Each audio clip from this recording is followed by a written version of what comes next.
Got traffic there. Blaster, just take it up to the departure end of the runway, then a left turn and a lowest downwind. Cessna over the threshold, coming up on the white dot, at or beyond the white dot, left turn first available. I got a high wind coming up on about a half-mile final, clear to land at or beyond. Traffic on the left face, you're following a Cessna down, low off your left. Square it up just a little bit, and then we're going to get you in. Start your descent, though. Start your descent on the base. Traffic on final, give me follow on base. Base traffic, start turning toward the numbers now. High wing coming up on quarter-mile final, take it all the way down to the green. Cessna taxiing on the green, expedite down to the next hard surface. Get me some speed, there you go, go, go, go, go fast. This is going to be good. I got traffic on a mile final, you're following traffic ahead and to your right. High wing coming up on the threshold, take it all the way down to the green dot. 5 Charlie Sierra, 2 mile final. A mile final, turn north, and we're going to just make you, we're going to bring you back around. Jet traffic's coming up on about a mile and a half final, runway 9er clear to land. Okay, all right, let's listen up, guys. If you're on final for runway 9, I want you to offset to the left. I got a jet that's landing on runway 9. The jet's cleared to land runway 9 if you can make it. If not, just continue straight ahead. It looks like you're going around for the jet. That's fine, that's fine, that's fine.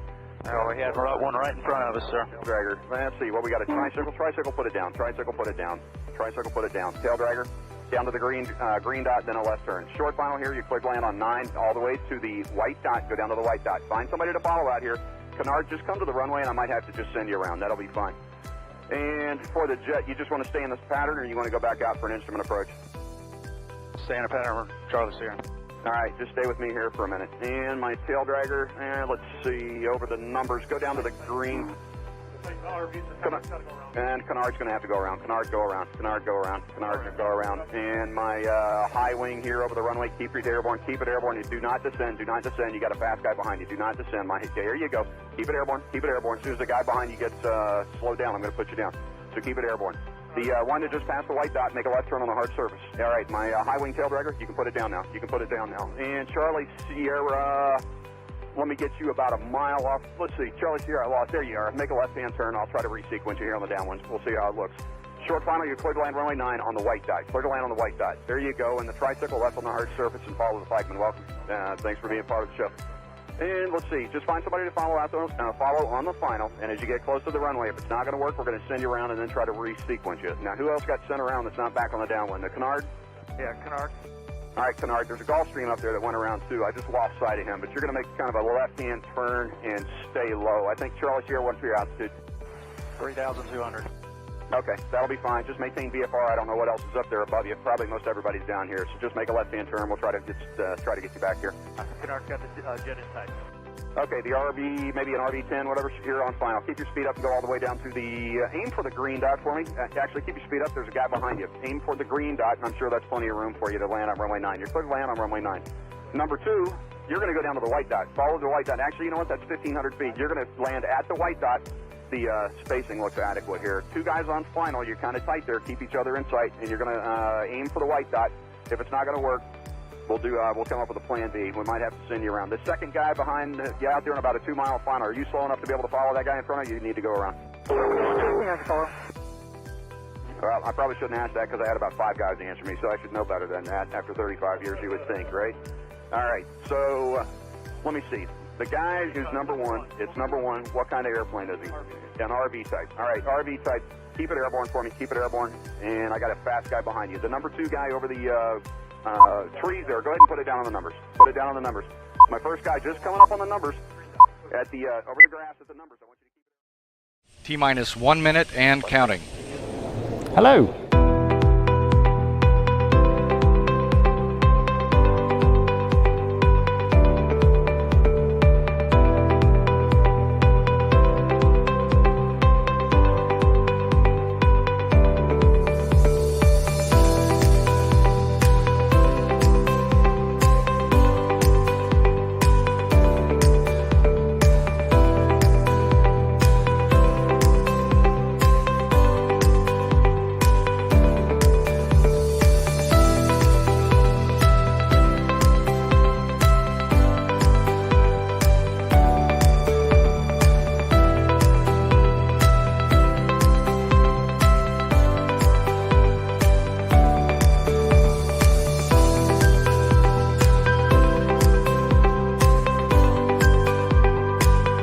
Four, three, two, one.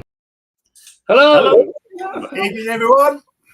Welcome to Thursday night's live stream. Hopefully, if you were right with us from the start, you will have seen me provide just the high quality Ian Seeger production values, where I managed to make us all live, but not be running the video for that split second. It's like, ooh, surprise.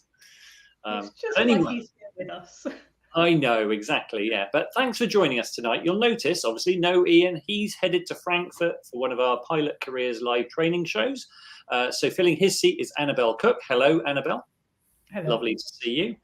Plus, Johnny is away on holiday. So stepping into Stunt Johnny role is Mark Greenfield of Ultimate High. Greeners, thanks for coming here and helping us out. Pleasure to be here, fella. Excellent. And in the green room, you can't see him, but I know he's there. We've been chatting to him earlier. Is our guest tonight. He's Andy Robbins, a former member of the Red Arrows and pilot for the RAF's VIP flight. But first, thanks to our sponsors, Sky Demon, here's Rob with tonight's top tip. Hi, I'm Rob from Sky Demon, and here's another top tip. The simulator is a useful part of Sky Demon, which can be activated by pressing the Simulate button here. In this mode, the navigation elements all work as normal, except that you can move the aircraft with your finger laterally and vertically too.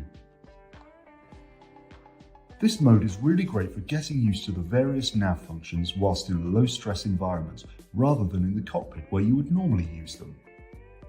Additionally, the simulator allows you to explore settings and options such as what airspace you're being warned about and how far in advance. This way, when you go to use Sky Demon for real navigation, things are set up in a familiar way that is appropriate for your personal needs. For more information, check out our website, www.skydemon.aero.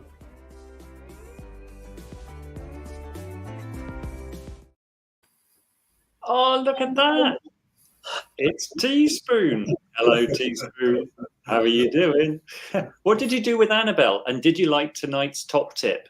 And are you going to give us top tips with Teaspoon? Right, I think simply lacking Annabelle, we should probably get on with the weather. Simon's recorded tonight, which usually means not a great forecast. Let's see what happens. Evening all, how you doing? Hope you've had a good week. It's time to make the most of the weather because things do look as if they're about to change. Autumn is hurtling down the road towards us or across the Atlantic towards us. This is the jet stream next week and it shows us the speed of the winds across the southern parts of the British Isles. You see it here just screaming through those wind speeds of 150 knots plus, and when the jet stream is over us it means conditions are going to be unsettled, and they are indeed. So make the most of what's coming up, even though we've probably only got a day or so at a push of better flying weather. So this is how things look for tomorrow, for Friday. Quite a strong easterly wind across the country, broken cloud. I think we are going to be finding though increasingly showers developing through parts of southern England, the Midlands, perhaps just nudging into northern England as well through the afternoon. Now when those showers develop, there'll be cumulonimbus clouds, bases probably at about 3,000 feet, tops at 15 to 20,000 feet, perhaps even higher. Generally drier across Scotland, across Ireland, across East Anglia and South East England, but even here cloud is going to be increasing, and as I say, quite breezy, gusts of 20 to 25 knots. On to Saturday. Again, showers developing on Saturday through the Midlands, through Wales, through southwestern parts of England. These turning thundery again, some cumulonimbus clouds, bases about 3,000 feet, and the tops here probably at around 25,000 feet. Elsewhere, that easterly flow looks as if it is going to continue, bringing some cloud towards eastern coasts. I think fewer clouds across western Scotland and western parts of Ireland. Here, not bad. Bases 3,000 feet, tops at about 10,000 feet. And then as we go into Sunday, so we're going to be finding low pressure developing, a more unsettled day across many parts of the Midlands, Southern England, Wales and Ireland. Non-VFR here with a basis of 1,000 to 2,000 feet, reduced visibility 12 to 18,000 foot tops. Better for Northern England and for Scotland and for Ireland, but all in all, not a pleasant day to the south. So there you go. As I say, make the most of what's coming up, because it looks like things go downhill next week as well. And even Bertie, the K9 Cumulus, will be making the most of flying over the next couple of days. Right, I'll leave you with that for now. Whatever you're doing, thanks again for watching. Have a great and a safe flying weekend, and I'll be back with you next week. Bye for now. Very good. So, like most airfields, Goodwood hasn't really enjoyed the best weather this year, and we've suffered a bit because of that. But I have it on very good authority that next year will be a far better flying year. You heard it here first. Ah, okay. Greener says. Greener Can't says. be any worse. Anyway, so in honour of our special guest, Mr. Andy Robbins, this evening, our question of the week is this: who is the most important person you have flown? Now, you guys know I do a lot of press stuff. Ian always calls me a media tart. So I've been lucky enough to fly 5 princesses, one of them English. I did call her a tart. That has to be said. But Annabelle, who's the most important person you've flown? Probably my mum. Oh, Yeah. That's very sweet and frankly dull. Ed? Well, you're not going to like mine. It's probably my dad. Okay. Dave, your brother? Well, actually, it's either my sons or my wife. I'm just trying to think which one will get me into the least trouble, really. Wow. Okay. Well, I was going to say my wife, but I don't feel like I say that now. Flying the Stig was probably the funniest person that I flew, not the most important person, because he is very good in cars and very bad in aerobatic airplanes. Did he bring his own helmet? Yeah. He had a bit of a meeting with the ground when he came back and spent a long time lying down. Right. But does he just sit there impassively in flight? No. So it was Ben Collins, who was, I think, one of the many Stigs. So he was out of Stig mode at that stage, but still trading on his Stig history. Okay. And you've obviously done quite a lot with I've got a picture of him in my mind and I can't think of him right now. You'll know who I'm talking about. Guy Martin. Guy Martin, that's it. You've flown with Guy a lot, haven't you? I have flown a lot. We helped set him up for the most recent one as well to get him into the JP, which was fun. It's a real shame we couldn't get another a British vampire, but I thought it was a pretty good program actually. That's it. I don't know what you guys thought. Yeah, it was. It's a good time. I have recorded it, but I haven't seen it. Yeah, not watched it yet. On Flying the Stig, Mike Roberts said, some say he's still flying up. Excellent. You have to say, Mike, you've definitely won tonight. That is very serious entry. Mike Ellis says, I've flown Colonel Richard Graham, pilot and commander of the SR-17 Squadron. That's very good. Awesome. We need to get him as a live stream guest. Yeah. Oh, Mark Albury, I gave the Sheriff of Nottingham a flying lesson. Very Robin Hood. Right. Which brings us to Flyer Club, Annabelle. Oh, yes, that. Smooth. Yes, this month's free landings are at Jersey, Beccles, Netherthorpe and Enniskillen. Sneak peek of next month, sneak a couple in. We have got Kenyon Hall and Edsfield coming up. Our next club members webinar is on the 1st of October. We have Andy Sinclair from PPL IR. He is going to be giving us an introduction to instrument flying. Last week, we had a brilliant webinar with Lucy from the LAA. In fact, that was this week, wasn't it? That was this week, on permit maintenance and working with inspectors. If you did miss that, you can get it on catch up along with all the other webinars. And all of that is just £5 a month. What a bargain. There is no better deal, we don't think anyway. So, yeah. Excellent. And you can just point out, you can find all those past webinars on the member dashboard. So if you're a member of the Flyer Club, log in, go to the member dashboard, and they're all there.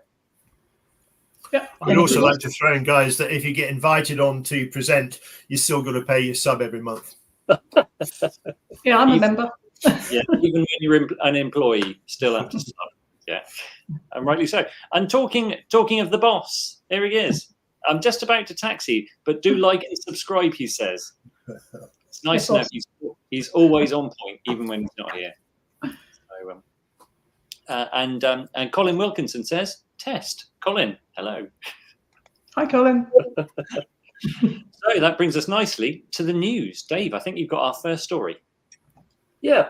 This week, the CAA released its 2023 safety review. Not a hugely enlightening document, but I think Mark will have a bit to say about that. But it did come up with some headline figures. More than 47,000 mandatory occurrence reports, better known as MORs, were received by the CAA in 2020. That's a 39, almost 40% increase since a year before. And if you look back to 2015, it's a staggering 126% increase. So, first of all, what is an MOR? It's a safety-related event. It can range from a bird strike or an airspace infringement up to accidents which involve injuries or fatalities or aircraft damage. Apparently, that massive rise is down to GPS jamming, which is probably to do with some of the conflicts going on around the world. This is not just GA, of course, it's all types of aviation. So it's probably down to that. But apparently it's still safe to fly when there's GPS jamming, because you should know how to navigate without GPS. So what about GA? How did GA fare in the safety review? The review said that the GA sector covers around 17,000 aircraft, and out of that, owners and operators of close to 11,000 aircraft, most of which were aeroplanes, fixed-wing aeroplanes, reported approximately 700,000 hours, which is still below the 2019 pre-pandemic levels. And in last year, from that lot, there were 2,000 GA-related occurrence reports, of which a fairly small percentage, 7.5, were classed as reportable accidents or serious incidents, which are classified as high severity occurrences. There were 170 reportable accidents, of which 82% resulted in no injuries. That's similar to the last 5 years. So it looks like it's reasonably okay. It's just plodding along, but there's nothing in there really opening up what these MORs are about. If you're wondering a bit more about MORs, if you'd like to know a bit more, there is a safety sense leaflet which was issued by the CA, revised and issued earlier this year, tail end of last year. And if you look at the story on the website, there's a link to download it. So, Greeners, what do you think of the safety review? I have to say that I was somewhat underwhelmed, Dave. I mean, there's not, read it from cover to cover, I think it's like 34 pages. There's not a lot on it. All of the interesting stuff, of course, gets sent to the AAIB. And when we're chatting earlier, I think you used the phrase, they do all the heavy lifting in terms of stuff that's interesting for us as pilots to learn about from a safety perspective. So, there wasn't really anything in there that I thought was useful on a day-to-day basis. I think the only thing that I found vaguely interesting was the introduction of key risk areas, or KRAs. So they're as part of the CA safety risk management system. And what that's trying to do is maximize the, if you like, resource to risk allocation of what is clearly a very limited resource. Yeah. Nick Allen says 128 a day MORs. Who's checking them all? True. And David East says, is it due to conspicuity like Sky Echo? Does make you wonder. But yeah. Michael Roberts says, a lot will be from drones, don't forget. Drone awareness equals more occurrence reports. And I think there was some numbers in there. It's like drone operators are up 17%. Yep. The drone operators are up an incredible number. So as of the 30th of June this year, there were more than 600,000 active registered drone flyers, an increase of 17% on 2023. So 600,000. One little figure. Yeah, one little figure. 7,500 of those are aged under 13. Brilliant. The airline pilots of tomorrow. Yep. Indeed. Yes. Fantastic. Annabelle, have you got some airability news? I have. So Aerobatics are adding a Cherokee 6 to the fleet. They are fundraising to bridge a funding gap of 75,000, and you, even greeners, can help. For £50, you can have your name added to the wing, or for corporate donations of 3,000, they will add a logo. They say they've had a 6 before, and it's a great aircraft for their needs, and they think it will allow them to offer an additional 100 flights each year for severely disabled people. I think that the cool thing about the 6 for them is that they can load up and go to places and take their loading equipment with them, can't they? Yes. Yeah. A lot of space in the back, so it's going to make a real big difference to them. Yeah, fantastic. Well, yeah, donate. Oh, and I've got a link for that. Where is my link? Stand by. Here we go. I'm going to stick a link in the comments because that's something you may want to donate to. And here it comes. And slightly annoyingly, I've got the next story, so I can't start that until I've. There we go. There's the link. You can find it. So I've got some Garmin news, and this is that Gary Burrell and Min Kao were inducted into the Aviation Hall of Fame last week. Here they are. This is these are the guys. And obviously they formed Garmin. Sadly, Gary died in 2019, aged 81, but Dr. Cow is now 75 and remained executive chairman and member of the Garmin board, but stepped down as CEO in 2012. Who remembers the GPS 100, introduced in 1991? I think it was the first panel-mounted GPS. I certainly flew with one, and I know one or two people probably still fly with them today. They look like a little matrix printer. So. And let's pause for a moment, thinking if they'd chosen another naming option other than Garmin. What, you mean Mingar? Mingar or Cowber. I think they were on the money with Garmin, definitely. Yeah. So I'm going to call it Mingar from now on. Yeah, and Garmin will not like you. Dave, you got some airfield news? Yeah, a couple of airfield stories. Thruxton. They've just, obviously had a new owner earlier this year, but now they're offering free circuits for all resident aircraft, free circuits for all visiting aircraft with the payment of a landing fee, and 50% discount on landing fees for all aircraft purchasing fuel. They've got some other good news to release later in the year, and we have to go down to Thruxton one day and have a look around because it sounds like the place is going through a bit of renewal. So you could do quite well there. You could have a half-price landing fee and get a bunch of circuits in free. Yes, that's right. Yep. The other airfield story is Gloucester again. But apparently, they've issued a note round to anyone on their mailing list that Gloucester is restricted to one aircraft in the circuit at any time, which, given the number of flying schools based there, it's not great, really. No. It's a busy airfield. Not anymore. No, yeah. Greeners, you've got a royal story, I hear. I have got a royal story, and interesting. One of the things we often get asked at Ultimate High is, what's the youngest people can come and fly with us? And we don't actually give an age, we give a height. We say 5 feet, because if you're below 5 feet, you can't really see out the front. If you can't see out the front, one, you're not going to get as much fun out of it, and two, it's got a higher chance of feeling tummy aware, for want of a better description. So the Royals, of course, have got a long history of aviating, and it was very nice to see that young Prince George, age 11, had his first flying lesson this week from the West London Aero Club. That's amazing how we get these detailed, sort of breaking news stuff. I don't know how we do it. I don't know. We're good at it.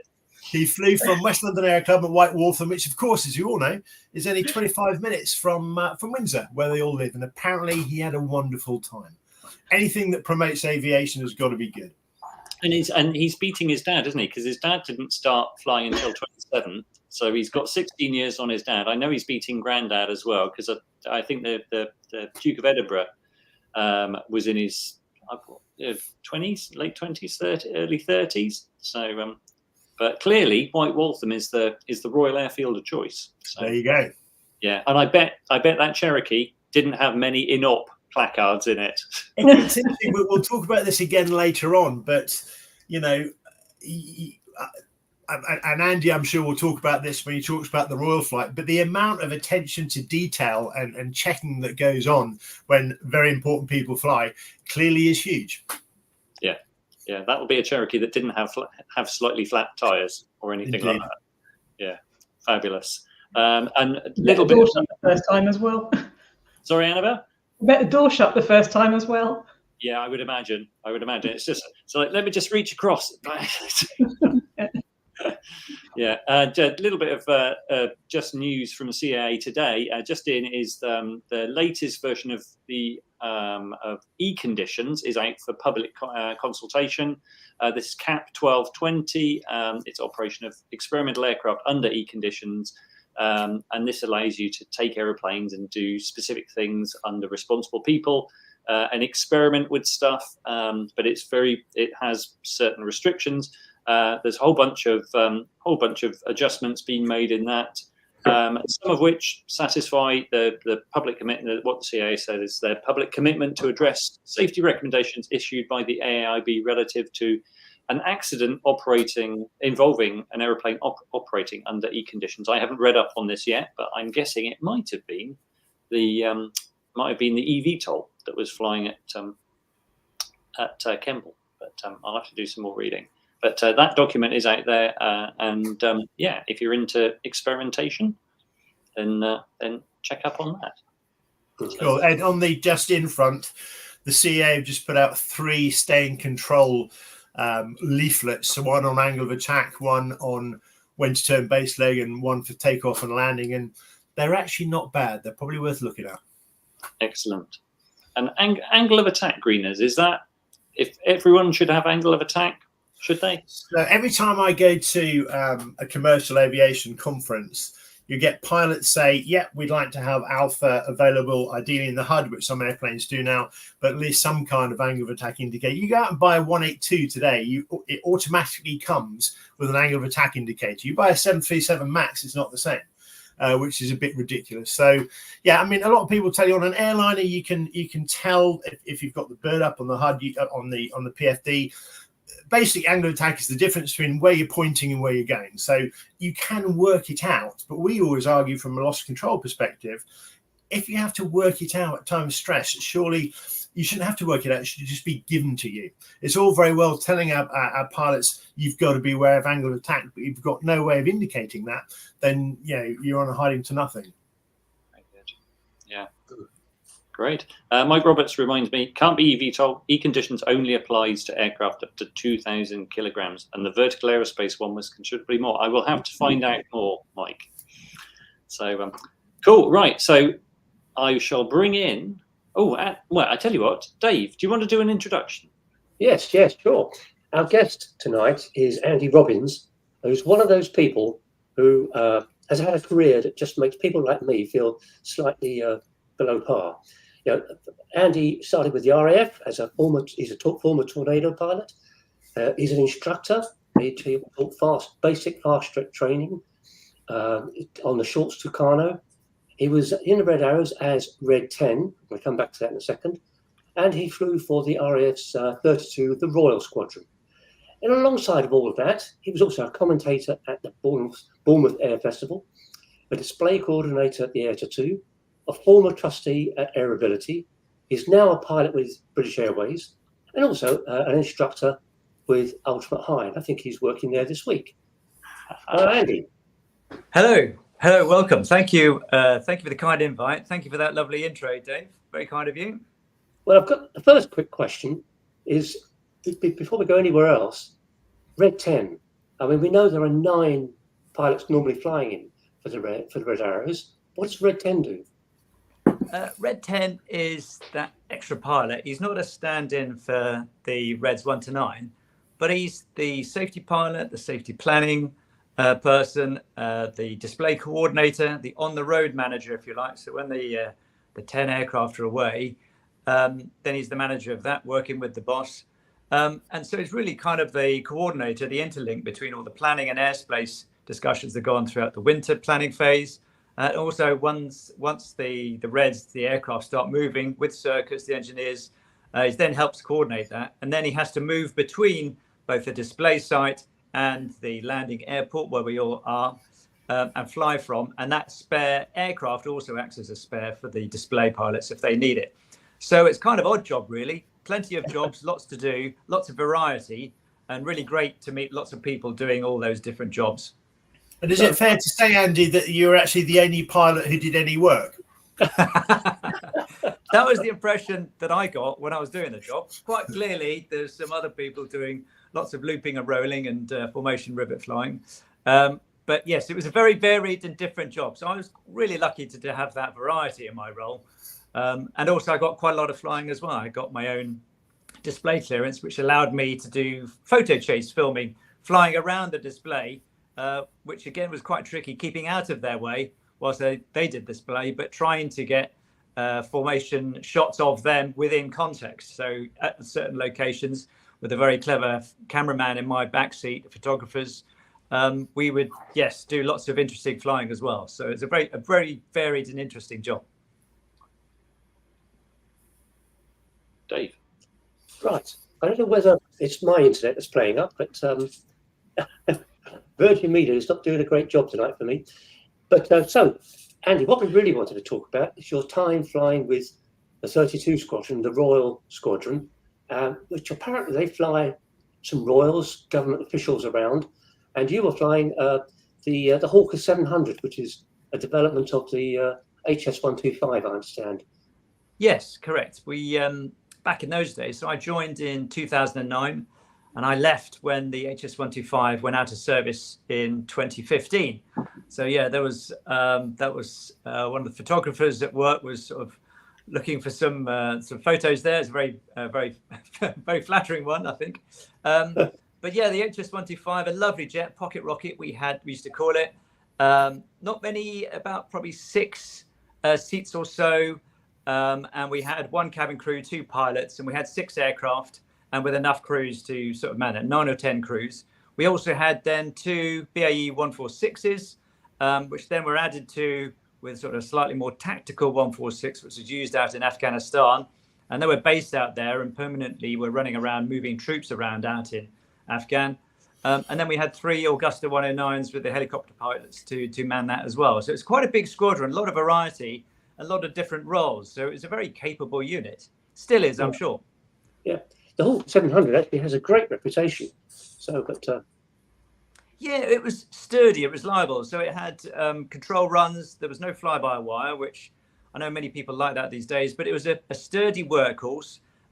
It went well, it traveled quickly. It was quicker, it could go quicker and higher. It was therefore faster than the 146, which was always a line of banter between us all. And we were based all over the world. So we had a permanent detachment out in the Middle East, permanently on operations out there, either 1 or 2 125s and at least a 146, plus the extras, the 146 up in theatre in Afghan.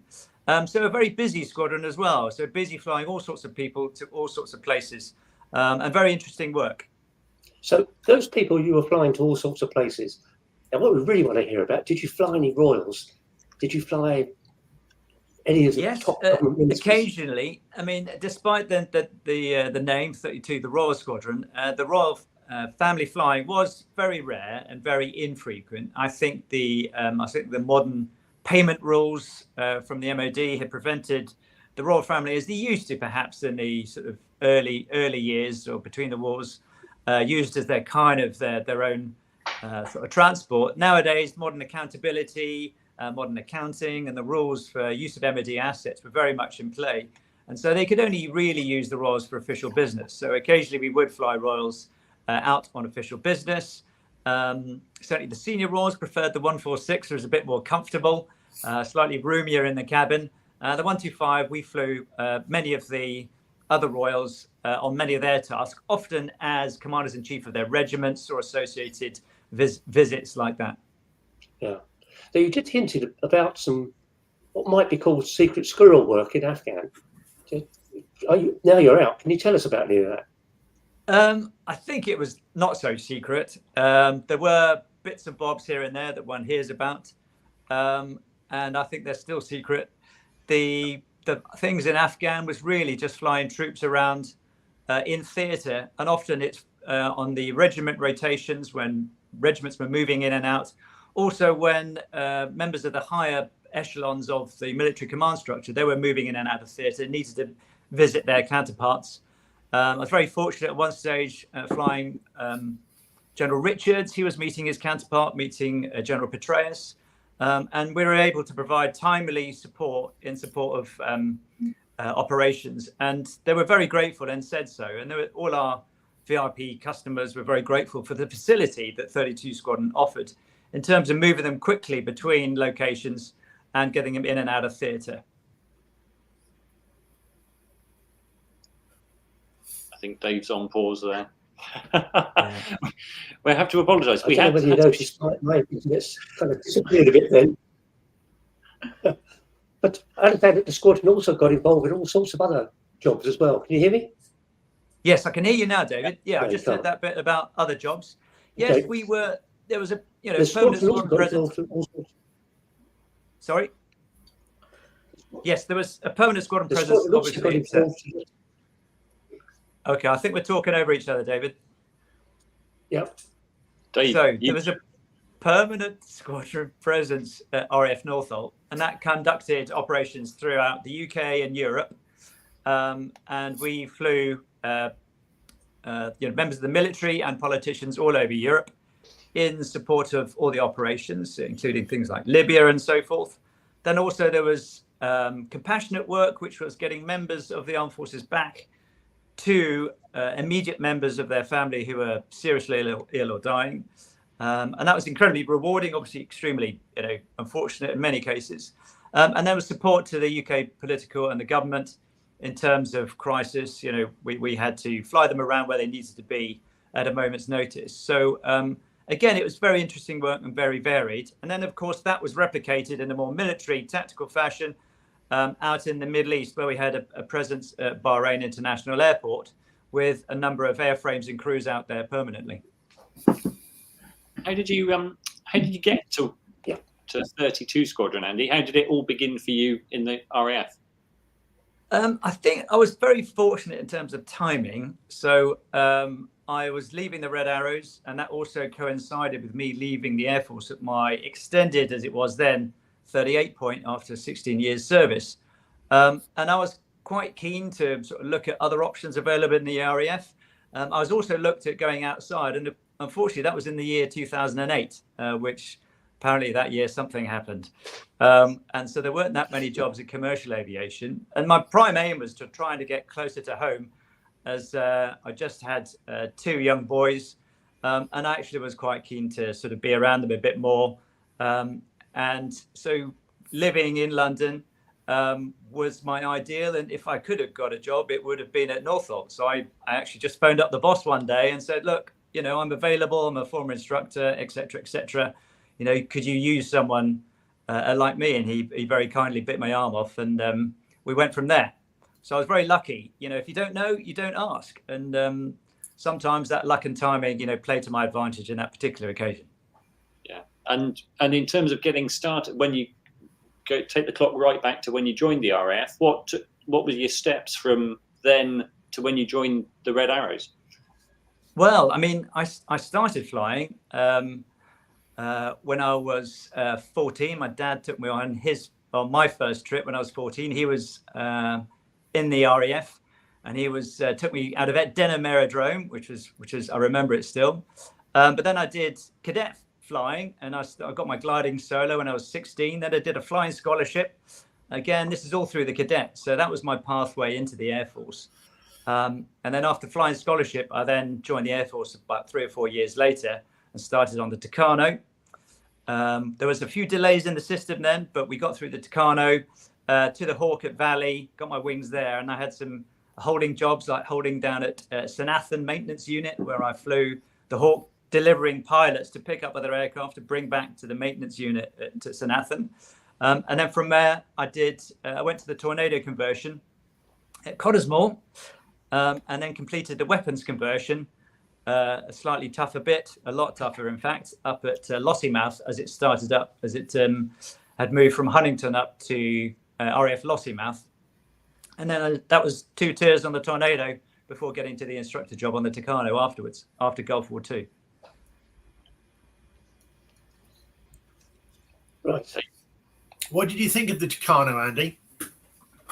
I think it was certainly a big old powerful beast when you're coming from as a student. You know, I'd flown the Cessna on my flying scholarship, and then 3 or 4 years later, they said, right, you've done a flying scholarship, you can go straight to Tucano. And this thing had like 1,100 horsepower. It was a lot bigger, more powerful turbine engine, and so quite a handful.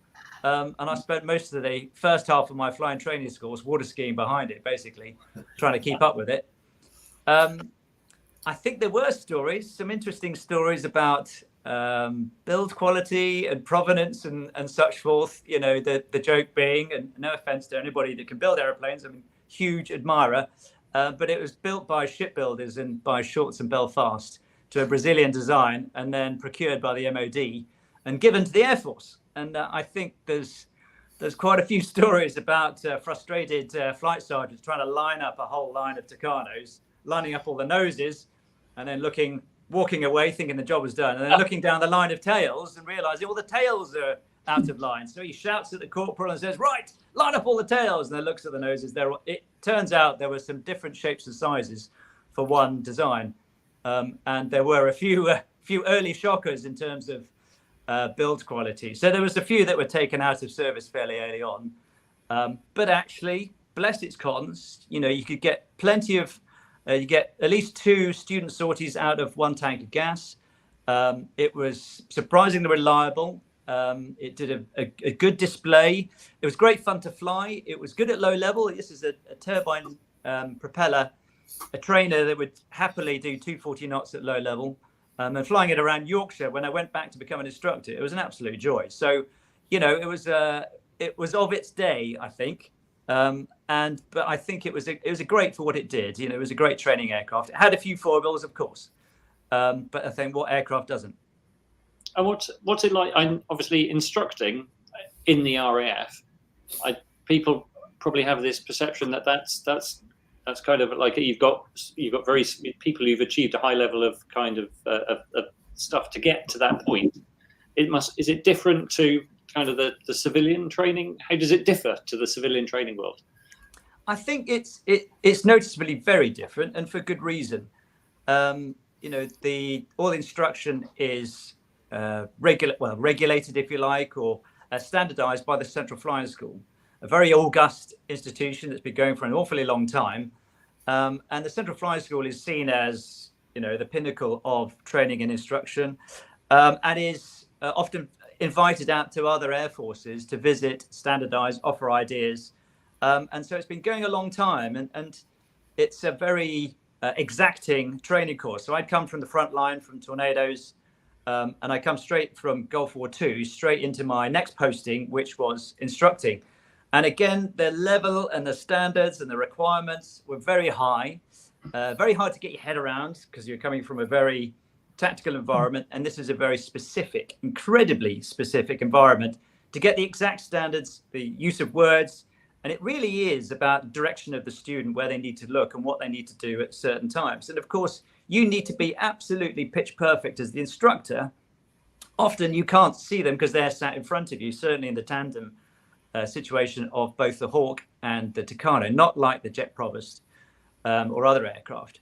And so the direction of the student is really critical. And of course, the student needs to be performing very well, because the taxpayer's looking at performing students that are going to ultimately fly jets like the Typhoon and the F-35. So again, the instructor's range, starting even at the Air Cadets or going all the way through the early flying training, basic flying training, then advanced flying training, with what we have now is the Texan and the T-Mark II. Very high standards, greater range, and of course, it's not just flying aircraft, it's deploying it operationally and tactically as well. So there's quite a lot to cover. And so necessarily military flight instruction is, I would say, at a higher standard. And I think probably we'd all agree that it needs to be. It absolutely needs to be.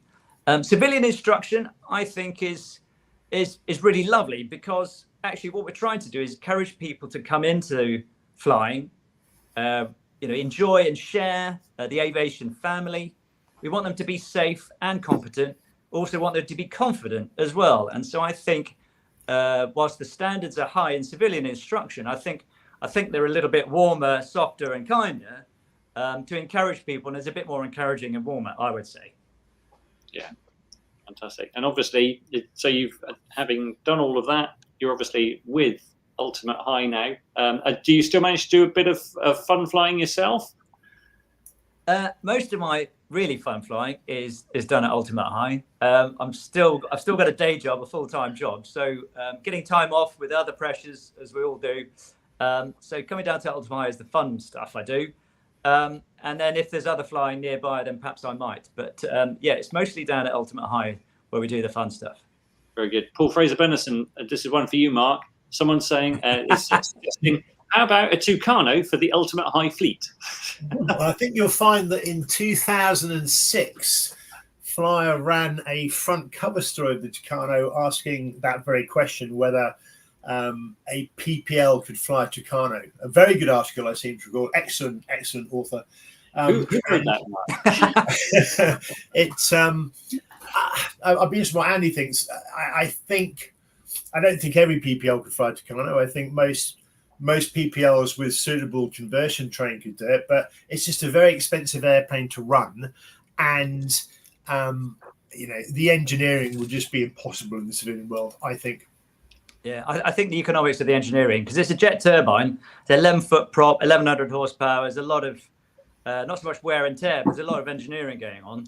And I think sort of in terms of maintenance and provenance, I think it would be quite costly. I think it would ruin the dynamics, because if you raise the prices, nobody could afford to do it. So nobody would be underpinning or underwriting the costs. I mean, we love it. I've conversed on the JP a couple of months before, Andy. And but when I went to fly Tucano, I thoroughly enjoyed it. I thought it was a lovely airplane. And a lot of former JP guys were anti-Tucano because JP5 did 300 knots at low level, could go higher. But from an economics perspective, the Tucano was, was a massive improvement. Yeah, exactly. You get 2 sorties for every JP sortie. And that's the advantage of the jet turbine as against the turbojet of the JP. And yeah, you can see the fuel gauge move on a JP. And I think they were looking for a bit more frugality and economies of it all, albeit they could have made them the same size, perhaps, and that would have saved a lot of hassle. I guess so, yeah. That's just what we would have been expecting them to do, Andy. Yes, I never expect them to do that.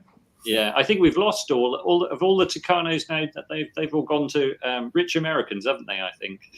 Is that where they've all gone? I mean, they would be a real hoot if you could afford to run them. They'd be a real hoot. And if money was no object, we could do a two or three ship Top Gun experience over the South Downs. That'd be quite a lot of fun, I think. I'm salivating now, Bobbins. Yeah, I know. I think we probably need a hard runway, maybe, but I think the grass would probably be good for grass. Put some mud guards on it or something. Have either of you had any experience? Because obviously the Tucano got replaced. Was it replaced by the Grob 120 TP? I think there's the Prefect, which is at Cranwell, and that is a more powerful version than the Grob Tutor. So the Grob Tutor, I believe, I'm sure your listeners will correct me, the Grob Tutor does most of the AEF and the air experience flying, the UAS type stuff. And I think it must do the early grading as well. The Navy and Army use it for grading. And then I think the Prefect, which is a bit more powerful, I think that must be doing EFT. And then you've got the Texan doing the BFT, AFT lead-in.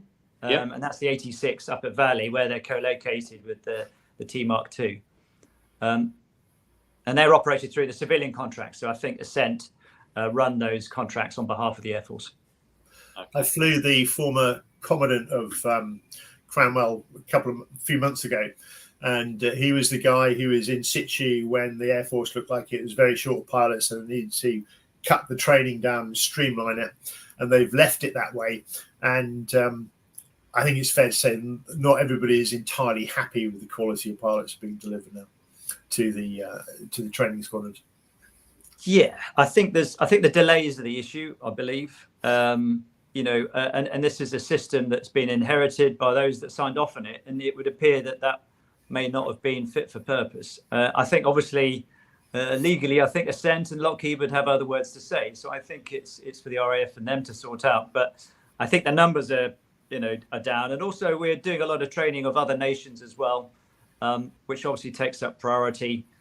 So which is why I think there's other issues to go and do NATO jet training and re-enliven the old NJEPS training back out in the States with our partners. So in one sense, I guess what we're doing ourselves has its issues. In other senses, the Air Force is at least looking outside to try and solve those log jams, I believe. I'm not sure who's got the experience to answer this one, but who's have you both flown the Grob 115 and the Firefly, or is that only Greeners maybe? I've not flown the Grob, but it sounds like a great opportunity for an article to me, Ed. Yes, only flown the Firefly myself. So yes. Dave, you're back. So hopefully that's better because yes, I just went and reset everything. Excellent. So I don't know what I've missed, but I did have one question for you, Andy. When you're flying for ultimate high, do you ever get to fly the utter nutters, or is that purely reserved for greeners? Well, I think it depends on your conversion on your license. I'm not yet clear to fly the extra. Clearly, I'll need to have a word with greeners very nicely one day, perhaps in the future. So currently, I'm only rated on the T67, the Firefly, and maybe one day I'll get to do others. But unfortunately, there are enough qualified extra pilots, unfortunately. So I'm going to be busy letting their towers down in their car park and so on to make sure. We have 3 pilots who currently fly the Atanata, Dave. Well, I think that's probably. I know we've got a video of the Utter Nutter Challenge, so I reckon that's a good prompt to watch that. So that was seamless. That's awesome, guys. Well done. The most extreme thing that any member of the public can do.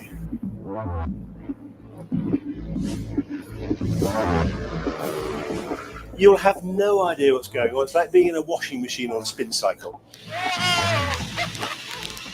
There's 5 manoeuvres. You don't have to do all 5 manoeuvres. It is about having fun. I've always been an adrenaline junkie. I've done a couple of things like this before. Always loved roller coasters. A couple of skydives. Wing walking. A couple of bungee jumps. Chasing the thrill. This is right up my street.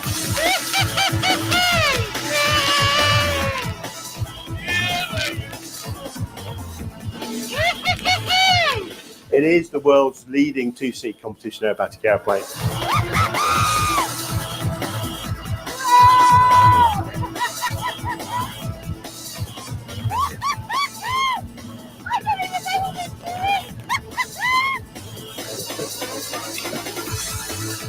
I think it was the most insane thing I've ever done. There aren't really any words to encapsulate what we just went through. The closest that I could get to it is Thorpe Park has a roller coaster called Colossus. You've got to magnify that like 50-fold to get a little glimpse of what just went on in the plane.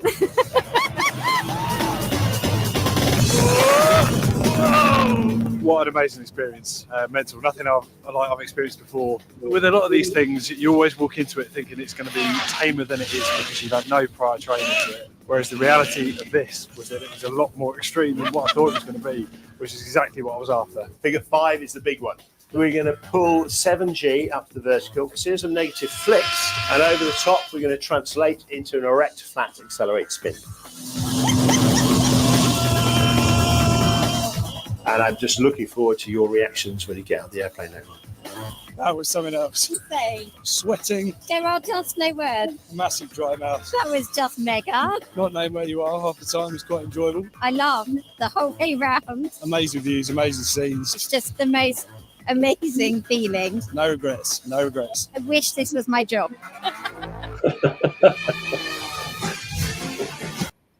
I think it's a lot of fun if you like that sort of thing. Anyone else notice you were flying that with one hand on your head? Yeah. I'm saying nothing. Well, that lady who said she was chasing thrills, she's welcome to come and try landing with me.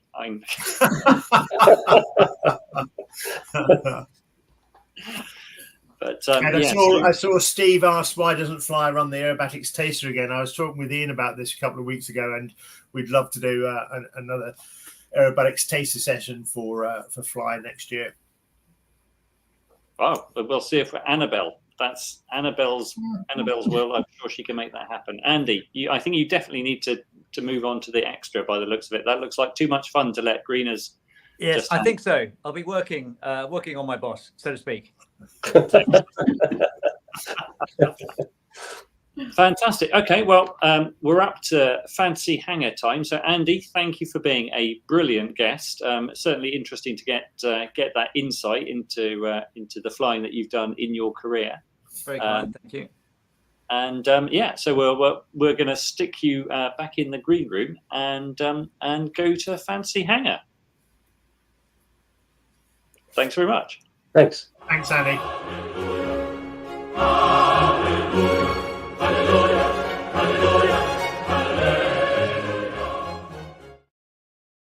Very good.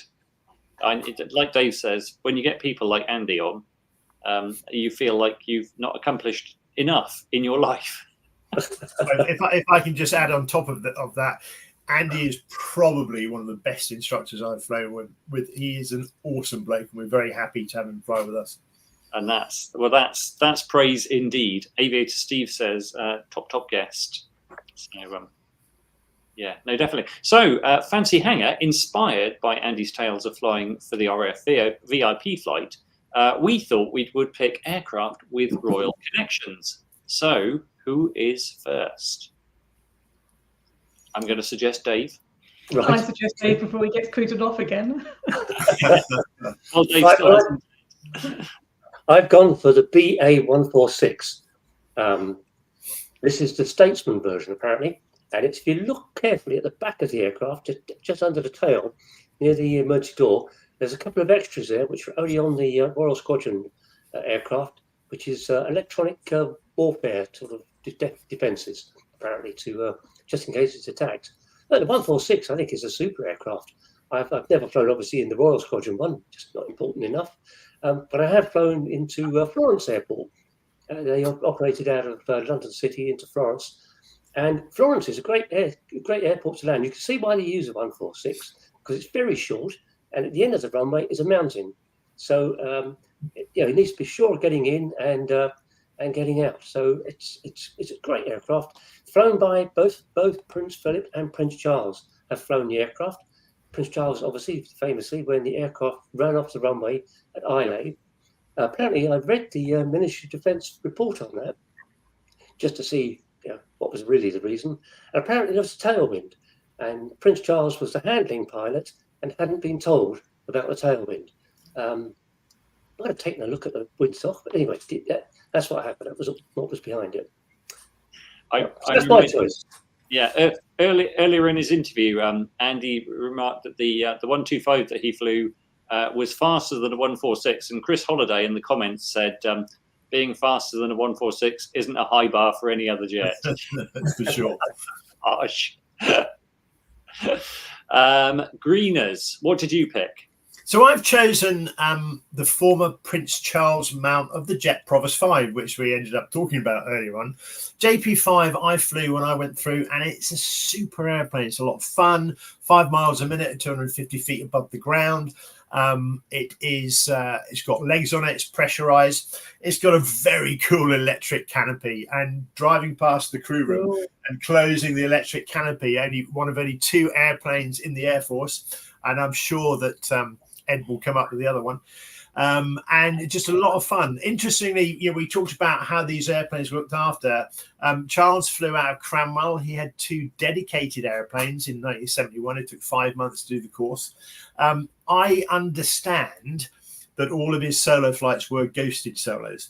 I had an instructor allegedly not saying anything beside him, but it's just a super airplane, fully aerobatic. I won an aerobatics competition in it at the end of basic jet training, and a lot of fun. I like the electric canopy. Sounds like fun. Is that like on a Ford Fiesta rocker switch? It's like it's on a button, yes. And the JP3 had this little wind-up handle which took ages to close. So the 5 was a lot cooler. Very good. Annabelle, what have you gone for?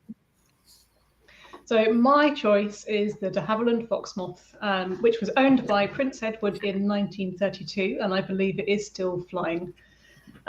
This particular aircraft has folding mahogany tables, And Ed will be pleased to know it has a red leather interior. While there's room for 4 people in the passenger cabin, the cockpit is smaller than that of a Spitfire.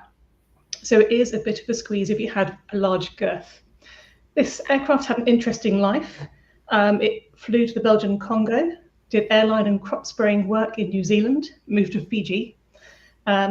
Restored in the 90s. In 2006, it went to Canada.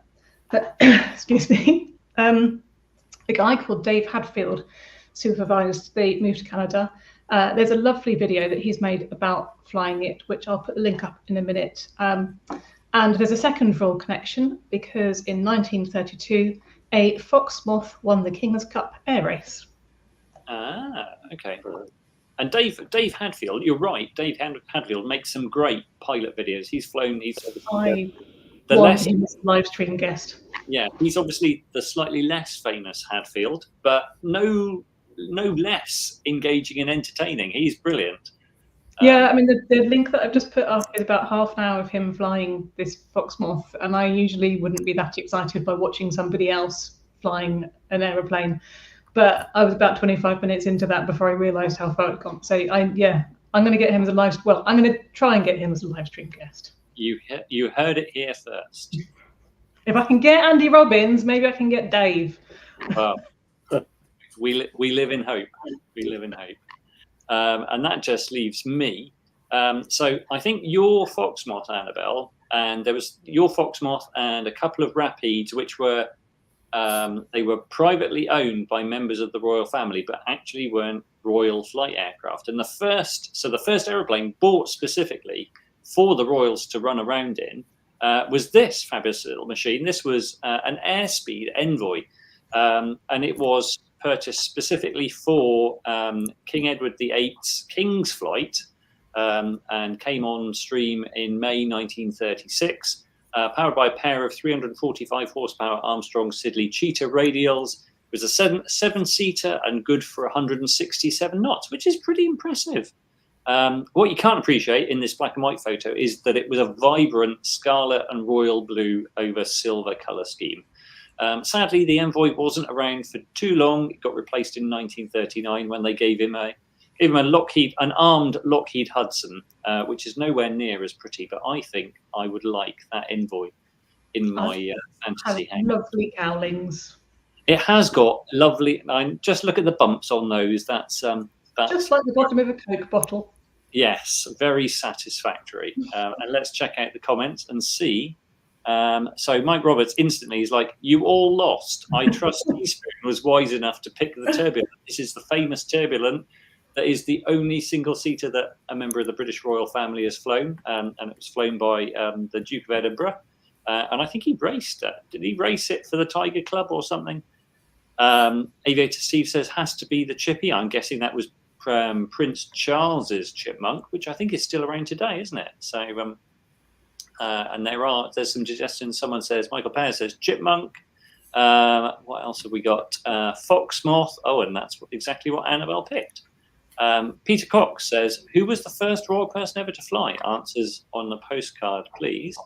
Annabelle wins. Apache, as flown by Prince Harry. Nick Allen, go to the back. So, Greeners wins for me. Annabelle wins. Annabelle, Guy Martin now he can fly a jet. Oh, I'm guessing that's probably a guest suggestion. So he's on my list. He's on the list. Annabelle wins. Ed wins. Annabelle wins. It might be an Annabelle wins. Chippy. Ed's come up on the outside and pipped Annabelle. Ed wins. Oh no. Yeah. Beagle Bassett. Annabelle. I don't know. I'm maybe going to call a draw here. I think there's enough. And who wouldn't be unhappy with an Airspeed Envoy and a Fox Moth in a fancy hangar? Dave, events. Well, the weather doesn't look like it's going to be brilliant, but there are quite a lot of events scheduled. So from tomorrow, Friday to Sunday, there's a Scottish Aero Club flying at Perth. They might get the first day in. Saturday, flying and barbecue at Kitty Hawk. Also on Saturday, Pilot Careers Live at Frankfurt, should you be in the area. Over the weekend, Saturday and Sunday, there's a gyro flying at Sandown. Pistons and props at Sywell, Royal Aero Club Air Racing at Wellesbourne, and family flying at Carrickmore in Ireland. Next week, Tuesday to Wednesday, 24th to the 25th, there's Halitech Expo at London XL. That's Very it. good. Yes. That's Yeah, it. I hope the moist weather doesn't spoil too many of those. I know, yeah. Paul Fraser-Bennison reminds us that there's the Kitty Hawk barbecue and cake, and I hear there's going to be a big announcement. So he says, Brooklands, then Kitty Hawk, hoping the barbecue hasn't finished. Well, good luck with that, Martin. And we might have an answer. Edward VII, when he was Prince of Wales, says Google. That's the answer. Wow. Very good. So it just leaves me to say thank you to Sky Demon for supporting the live stream. Thanks, Greeners, for stepping in and being Stunt Johnny. Annabelle, thanks for being here instead of Ian. And obviously, Andy Robbins, our fantastic guest. Obviously, join us next week if you're a club member for live stream extra on Wednesday at 3 o'clock. Otherwise, see you all next week at 7:30 next Thursday. Cheerio, everybody. Bye, guys.